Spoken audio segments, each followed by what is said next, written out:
একটি নির্বাচিত সরকার যাতে ক্ষমতায় আসতে না পারে সেজন্য আবারও ষড়যন্ত্র শুরু হয়েছে বলে অভিযোগ করেছেন বিএনপি চেয়ারপারসন উপদেষ্টা জয়নুল আবদিন ফারুক। সকালে জাতীয় প্রেস ক্লাবের সামনে দলের ভারপ্রাপ্ত চেয়ারম্যান তারেক রহমানকে কটূক্তির প্রতিবাদে জাসাস আয়োজিত প্রতিবাদ সভায় এই মন্তব্য করেন তিনি। লন্ডনে বৈঠকের পরও কেন ষড়যন্ত্রের বাতাস বইছে এমন প্রশ্ন রাখেন জয়নুল আবদিন ফারুক। তিনি বলেন, তারেক রহমানের অবদানের কারণেই আজ এই অন্তর্বর্তীকালীন সরকার। আইনশৃঙ্খলা পরিস্থিতির যাতে অবনতি না হয় সেজন্যই রাজনৈতিক দলগুলোকে সরকারকে সহযোগিতা করছে বলে উল্লেখ করেন তিনি। নির্বাচনকে ব্যাহত করার চেষ্টা করা হলে জনগণকে সাথে নিয়ে কঠিন জবাব দেওয়ার হুঁশিয়ারি দেন তিনি।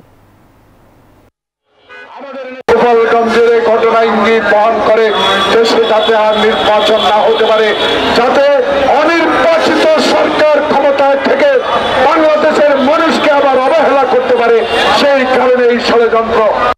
বান্ডেল থাকলে প্রতি সেনমানিতে টাকা বাঁচবে। বিকাশ সেনমানি বান্ডেল কিনে জিতুন প্রতি লেনদেনে।